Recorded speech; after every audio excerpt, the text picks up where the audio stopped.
Again, generally speaking, what the goals here are, including in the Rome Statute that I'll walk you through, is again to try to protect people who are not participating in hostilities. It's entirely about trying to minimize the costs of war to those who are not actually engaged in war. So, how does it do this? I'll walk you through. It is so long, the war crimes section of the Rome Statute. I will never be able to do it justice, so I'll walk you through some of the war crimes that are articulated. But it's important to first know that according to the International Criminal Court, but only the International Criminal Court, war crimes are those things that are committed as part of a plan or a policy or as part of a large-scale commission of such crimes. That's how the ICC views its jurisdiction over war crimes. It has to be large-scale and part of a plan. States or other organizations do not have to abide by that policy idea. A singular isolated war crime, like the execution of a prisoner of war, is still a war crime. But for the ICC, it has to be part of a larger scale plan or policy. So it notes that a number of things from the Geneva Conventions of 1949 can be considered war crimes when they are great breaches. And then the Rome Statute actually lists some of the things. Willful killing. Unfortunately, law does this thing where it's like, it could be really simple, but it's law, so it won't be. Willful killing is just murder, right? I mean, that's what no one would, in a domestic context, no one who shot someone else would be like, that was a willful killing. No, you'd say that was murder. And that's what that means. It just means murder. Torture, including biological experiments, extensive destruction of property and appropriation of property not justified by military necessity. This is important. Civilians can only live and thrive and be okay if they also have access to civilian property, right? So, for example, destroying a clinic can be a war crime, right? Because you need access to a war crime. Destroying generators, electricity generators, can be a war crime if the generators are destroyed in order to make people susceptible to cold weather, right? So property is important here too. Depriving prisoners of war of the right to a fair and regular trial. Unlawful deportation or transfer or unlawful confinement of people. It's very, very common to see unlawful transfers of people, right? So unlawful deportation or transfer of people, taking hostages is a war crime. And then what the Rome Statute does is it lists a whole bunch of things that are war crimes under international armed conflict and non-international armed conflict. And they overlap. Broadly speaking, with some small differences. But broadly speaking, there are things like directly attacking civilians is a war crime. You can never directly or indiscriminately, as we would put it, attack civilians, ever. Or protected persons. You cannot willfully attack a medical professional in a context of war. That is a war. You cannot attack a peacekeeper or a protected person as well. Intentionally directing attacks against civilian objects. Again, think of clinics or hospitals or schools. Entities, physical infrastructure has protection if it's meant for civilian use. You can only attack those areas where, or those buildings or those properties, if doing so is part of a military objective. For example, let's say there's a clinic, everybody leaves the clinic because they're afraid for their lives, all of the doctor civilians leave, a rebel group enters the clinic and sets up operations, you can attack that building because it's lost its protection. But if it's used for civilian purposes, it retains protection. Intentionally directing attacks against humanitarian assistance or peacekeeping missions. Launching attacks knowing that they will cause incidental loss of life or injury to civilians or damage civilian objects or widespread long-term and severe damage to the natural environment. Very important. Something we don't typically think about. But in the context of Ukraine, for example, you may remember that Russia launched attacks against the Chernobyl power plant, right? The thing that, well, it's got the sarcophagus and it protects from the leakage of nuclear waste and nuclear materials. Had Russia actually bombed that and released materials, into nuclear materials or radioactive materials into the environment, that could have been a war crime by damaging the natural environment itself, not just by hurting physical human beings or human populations. Attacking or bombarding by whatever means town, villages, dwellings, or buildings which are undefended and which are not military objectives, right?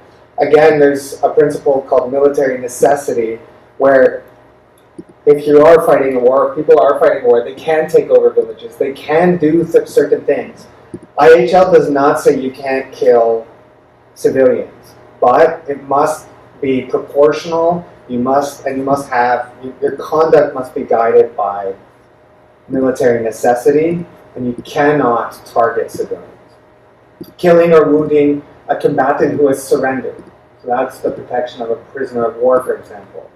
The transfer, directly or indirectly, by the occupying power of parts of its own civilian population into the territory it occupies. So if a foreign power occupies another place, it becomes an occupying power with a whole bunch of obligations that flow under international humanitarian law. People have to have the right to go to school, go to the doctors, practice their own religion. You can't enforce your own religion. And you cannot move your own population into that people's territory. Russia has done the same thing in Crimea, right, and in the eastern parts of Ukraine. It's taken over, it's an occupying power, and it moves the Russian population into occupied territory, and then it says, now let's vote on whether you want to be part of Russia or Ukraine. Well, if you introduce 2 million Russians into occupied territory and they all vote to stay in Russia, it's not correct, right? It's not what you're supposed to do, and indeed it can amount to a war crime.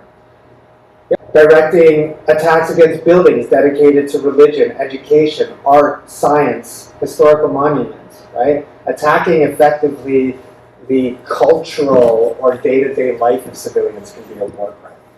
Intentionally using starvation, starving people intentionally as a weapon of war is a war crime. Conscripting or enlisting children under the age of 15, so the use of child soldiers. This number 15 is quite controversial. Some people think it should be 18, other people think it should be 16. International law draws a line at 15. Some people think, again, that's too young. Other people think that's appropriate, but it is 15. So 16-year-olds can, in fact, at least per the Rome statute, be conscripted. One of the reasons for that is actually the United States, which starts to conscript and bring in soldiers into its military in high school. So, this is an image of a war crimes prosecutor in Ukraine. Can you think of some of these crimes that have occurred, war crimes that have happened in Ukraine? Or can you tell me of any war crimes that you know of in Ukraine? Yes, please. Okay, so forcibly transferring children into Russia. Good. Anything else? Sorry? Okay, so maybe, you can't tell here, but this would appear, at least on the face of it, to suggest that a civilian building was destroyed, an apartment building, right? And if this was a civilian building and if it was purposely attacked as a civilian building, that would definitely be a war crime because you can never direct your attacks at civilians.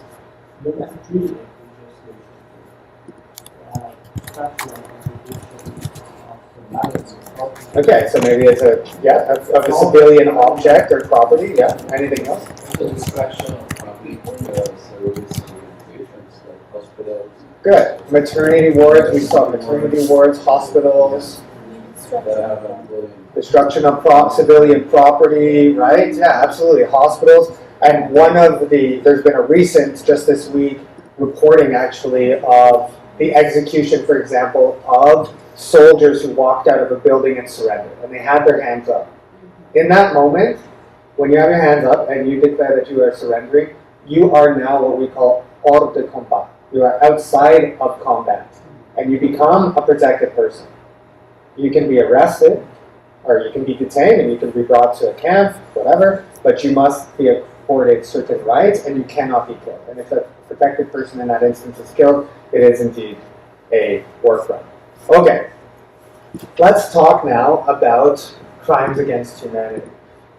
It's I mean, I don't really, in this field, you don't tend to have like favorite international crimes, but as I said before, this is the area of international criminal law that I think is actually far more useful than people give it credit for. One of the reasons, I'll talk about genocide, but genocide, as you know, emphasizes the destruction of the group. So the focus is on the group. Yeah? That's its intellectual history. There's something particularly bad about destroying groups, and of course there is. Crimes against humanity have a different intellectual history in that what they emphasize is that some things are so bad, some crimes are so atrocious, that they're actually not just crimes against those people they're targeted against, they're crimes against all of us. They're crimes against humanity. They're crimes against what we share in common, our shared common humanity. They're also quite important because crimes against humanity can be committed in times of war and in times of peace. They're not limited to armed conflict. But still, despite this, unfortunately, sometimes they get overshadowed. And crimes against humanity also must occur in the context of an attack on a civilian population. Now, what does an attack on a civilian population mean? According to the ICC, it means the multiple commission of acts against any civilian population pursuant to or in furtherance of a state organizational policy to commit such attack. Okay, so a policy or a plan to commit such an attack. Now, as the Rome Statute says, it means an listum any of the following acts when committed as part of a widespread or systematic attack directed against any civilian population with knowledge of the attack. I just want to break that down because it can get confusing. Widespread literally just means, does it happen a lot? Right? It can't be an isolated incident. Systematic typically would mean like part of a policy or a plan. Is it really put forward as something that the group committing the attack or the crimes against humanity is trying to achieve? Now, it says here that to commit a crime against humanity, someone must have knowledge of the attack. But the attack is not the same thing as the crime against humanity. Okay? So, for example, let's say that you want to try to prosecute someone or you believe you have a case in relation to enslavement, right? There's someone who is engaged in enslavement. You do not have to prove that that person engaged in enslavement has knowledge that enslavement is a crime against humanity. You merely have to show that they understand that enslaving a group of people is part of a broader attack against civilians. They don't need knowledge of the crime against humanity. They need knowledge that there's a general attack. There's an attack against civilians. And again, crimes against humanity as listed here: murder, extermination, enslavement, deportation, or forcible transfer of a population. So there you have it. Even if you can't find the appropriate war crime or the war crime doesn't necessarily fit, or the war crime does fit, you can also go for the same acts, underlying acts, forcibly transferring people, as both a war crime and a crime against humanity. You can go for the war crime of willful killing and the crime against humanity of murder. You can have both. Again, if you look at the warrants, for example, against Netanyahu, there are the same acts categorized as both war crimes and crimes against humanity. Yeah? Just curious, can this crime be used to prosecute criminal organizations like narco groups that engage in human trafficking for the purposes of... So again, it's a really good question, and I think a lot of people would like to use international criminal law to go after, for example, gangs or businesses or companies that engage in international crimes. However, again, as I said at the beginning, you have to go after individuals, right? So what you could do is go after the leaders of a narcotics entity or gang that was also engaged in crimes against humanity. Or if you found, for example, and there is this case right now in relation to an oil company, Swedish oil company, the guys who ran the oil company were charged with with war crimes, I believe it is, the London oil case. Now, you can also, but through different means, not through the ICC or this version of international criminal law, this approach to international criminal law, also find or sue companies for complicity in certain types of international crimes, and we have seen cases of that. But that's suing, right? That's not criminal responsibility, that's seeking damages. And there have been a number of successful cases of that. Yeah. So, speaking. Yeah, I can hear you. Yeah, it's fine. Perfect. So my question is Yeah. enslavement. Could you discuss that a bit more? So like human trafficking of the women and children would be included in that, or is enslavement a separate sort of definition? So human trafficking is typically understood as when it happens across borders, it's typically, in my understanding, understood as a transnational organized crime that is committed for the purposes of generating profit. I know that human trafficking is often referred to as quote-unquote modern slavery, but I'm not sure.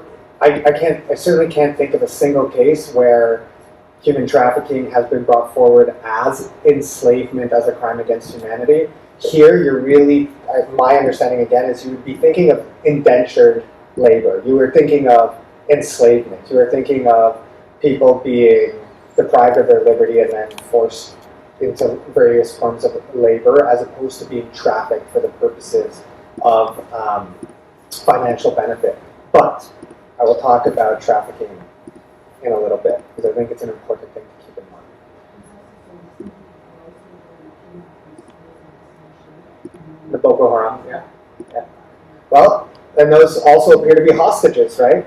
And Boko Haram is in an armed conflict with the government of Nigeria. I've worked with the Nigerian advocates and authorities, and for sure, and then they hold them for ransom, right? Which is what you do with hostages and hostages.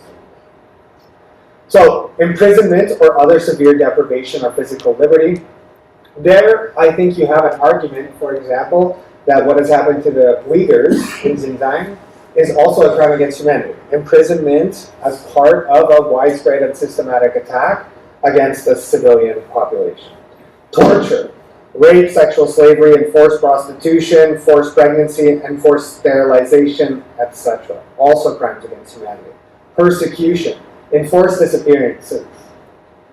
This has never been prosecuted as a crime against humanity, but is actually the core of much of what the work that I've been doing recently, including the enforced disappearance of Indigenous children in and by Canada. Apartheid.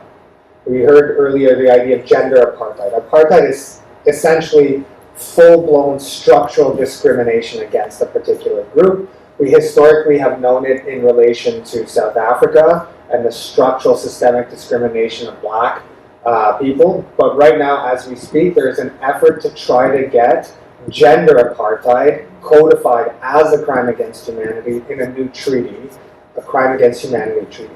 Unfortunately, as we speak, that effort, it does not look like it will be successful, and certainly hasn't been successful to date. And then you have this additional category of other inhumane acts. So, to give you an example, does anybody know who this is?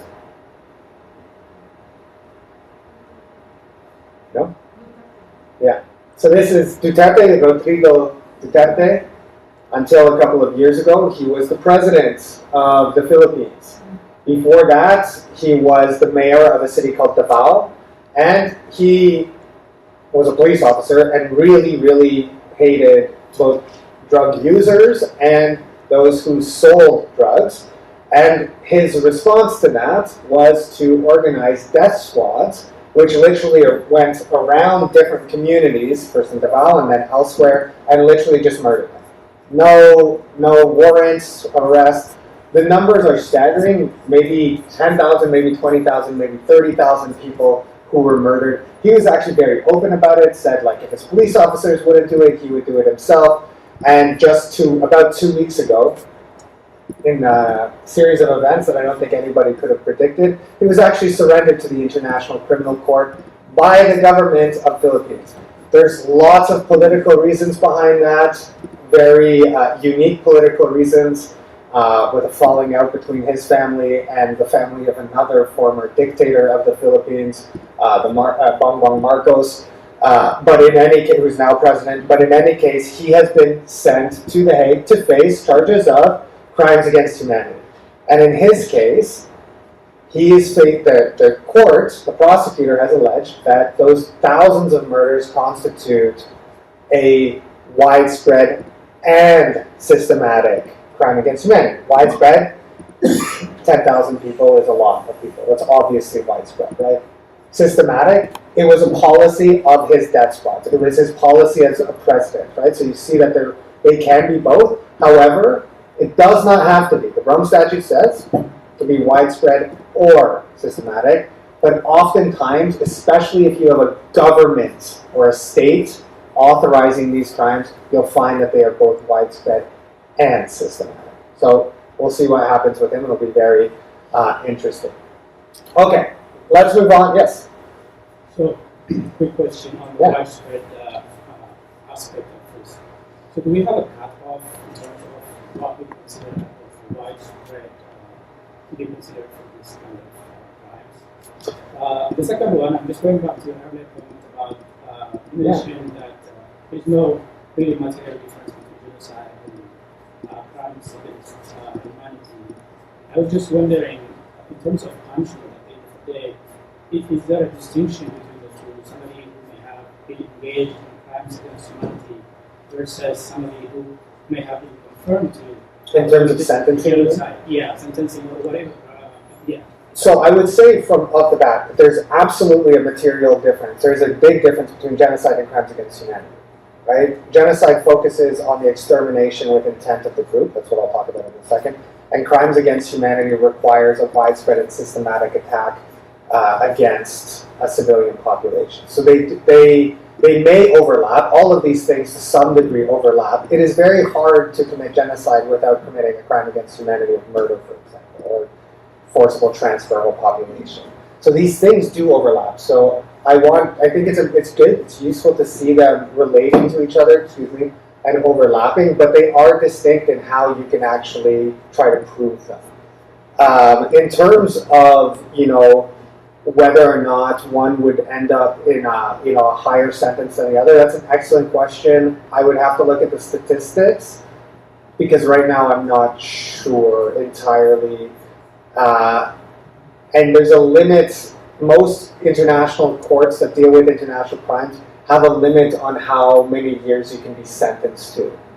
I'll actually talk about a case where someone was convicted of aiding and abetting war crimes, and he was given 50 years, and I think that was the max that that court could have even given him.